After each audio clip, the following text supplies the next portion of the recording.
kako da se promijenimo? Kako da postanemo bolji? Šta nam zaista pomaže na putu do neke unaprijeđene verzije, kako se popularno kaže?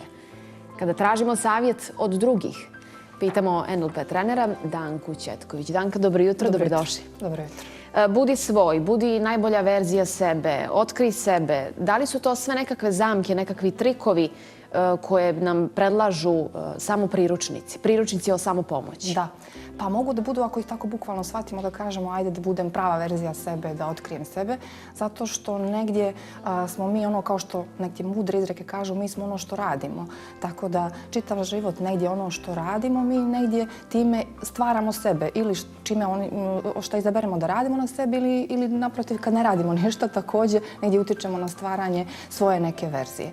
Ono što negdje svakako treba da znamo kad se odlučimo za takve stvari jeste da vidimo šta je to pošto danas ima jako puno metoda za rad na sebi, djelotvornih metoda, šta je to što nama najviše odgovara i šta je to što zapravo mi želimo da postignemo i u skladu sa tim izbor tih metoda može biti jako efikasan i jako djelotvoran.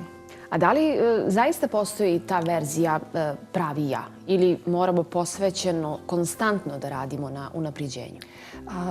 Pa to upravo, znači prava verzija sebe, nju stvaramo. Čitavog života je negdje stvaramo i naravno nije to neka konstanta, nego je to neki proces i u tom procesu negdje treba da i uživamo i da otkrivamo sebe i da negdje proširujemo svoje granice, izlazimo iz zone sigurnosti jer svaki taj rad na sebi zahtjeva upravo to. Mali iskorak iz zone sigurnosti, iz onog poznatog, jer upravo van te zone je i taj rast i razvoj i negdje otkrivamo svoje neke neslućene granice koje možemo da ostvarimo u bilo kojoj oblasti, bilo u karijeri, bilo u nekom privatnom segmentu, ali svakako ono što radimo, to smo zapravo mi i to negdje i postajemo.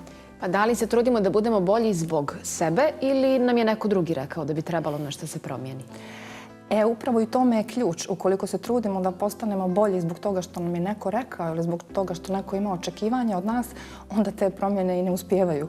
I onda, iako se promijenimo, to nije negdje u skladu s nama i mi nismo zadovoljni sa tim i nismo srećni i ne osjećamo to kao svoju promjenu, nego negdje težimo da ispunimo očekivanja drugih.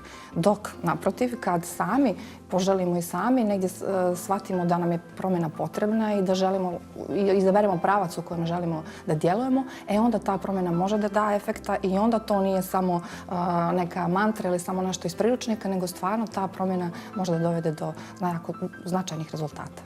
Kako nam u tome može pomoći metodologija koju vi koristite i koristi se u cijelom svijetu zapravo? Jeste. Rekla sam već da danas postoji jako puno djelotvornih metoda za rad na sebi. Međutim, NLP se zadnjih par decenija izdvojio kao jako efikasna metoda upravo zato što je jednostavan u proučavanju i zato što daje brze i daje trajne promjene, što je jako važno kod promjene jer mi često puta krećemo neku promjenu i to je 2 dana bez trećeg.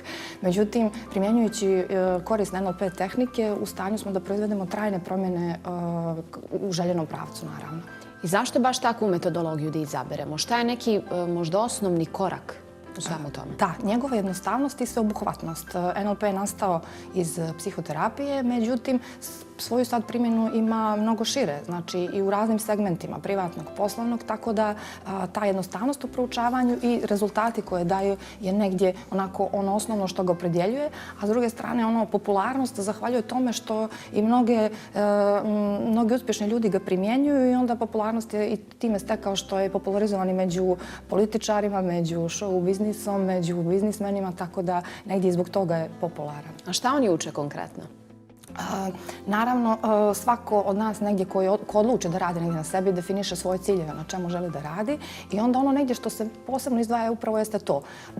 Da izaberem šta je to što želim, koji su to ciljevi koje želim da postignem i onda prosto ta tehnologija, taj metod kako da svoje ciljeve unaprijedim, kako da ih postignem brže i lakše je nešto čemu NLP posvećuje jako veliku pažnju.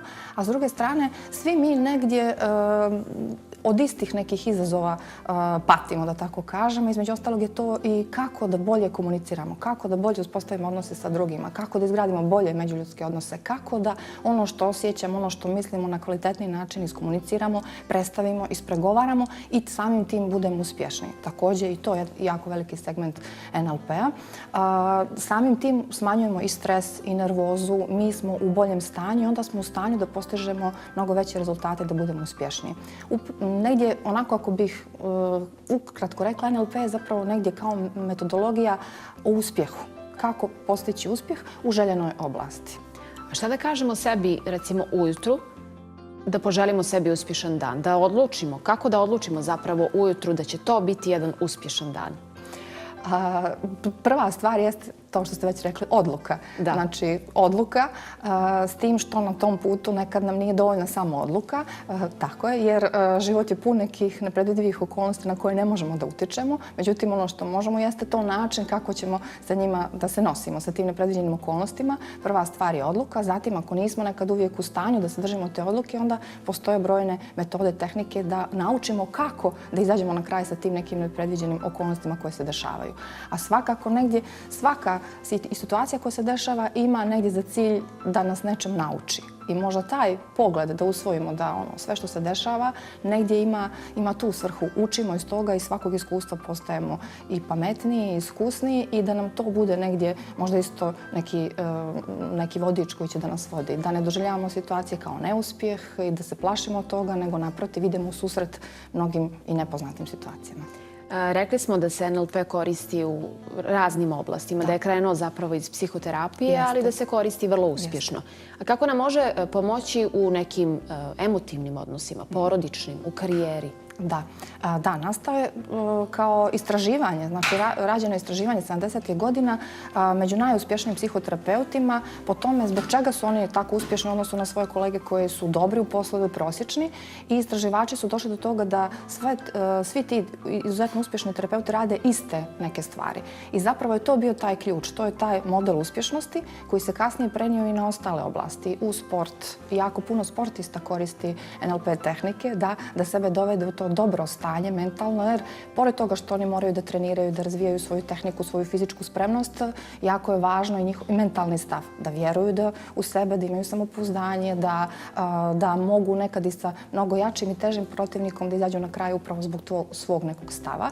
Zatim u sferi biznisa, u prodaji, u rukovođenju, znači u svim negdje oblastima koje zahtijevaju komunikaciju, koje zahtijevaju rad sa ljudima, NLP ima izuzetne primjene. U oblasti vođenja ljudi, rukovođenja, HR-a, kako se to kaže danas. Znači, u svim negdje oblastima, u pomažućim profesijama, jako puno u vaspitanju, obrazovanju može da pomogne. A također, što ste rekli, u tim emotivnim odnosima, porodičnim odnosima, gdje je potrebno da imamo razumijevanje, širu percepciju druge strane, da imamo razumijevanje za druge stvari, za drugu stranu, za neka možda očekivanja, komunikaciju, kako da iskomuniciramo ono što osjećamo, kako da uspostavimo dobar odnos. Nekad emocije nisu dovoljne da bismo imali dobre odnose, to je posebno u porodici. Važno je šta kažemo i važno je da budemo zahvalni. To sam i ja naučila sa vama. Tako je, jeste. I da nekako stalno budemo svjesni da nekad ono što kažemo nije u skladu sa onim što osjećamo i da za to snosimo mi odgovornost, a ne ona osoba preko puta nas. A koliko su ljudi u Crnoj Gori spremni da rade na sebi, da se mijenjaju? Pa možda na prvi pogled izgleda da nisu, međutim iz našeg iskustva se pokazuje da u zadnje vrijeme jako su ljudi zainteresovani, jeste. S jedne strane možda i okruženje na to utječe zato što naše tržište rada, okolnosti su takve da je stresno izuzetno okruženje, zahtjevi tržišta rada su sve veći i postajemo svjesni da nam nije dovoljno samo formalno obrazovanje da bismo se zaposlili, da bismo napredovali, da bismo radili posao koji volimo, da nije dovoljno i da je potrebno još nešto. A šta je to još nešto? To su razne metode, kažem, za rad na sebi i NLP se negdje tu izdvojio i jako puno ljudi sve više dolazi na naše treninge, dolazi na predavanja, interesu se, čita, proučava i negdje iskustveno prolazi kroz to i sami zaključuju koliko im to doprinosi nekom njihovom većem uspjehu.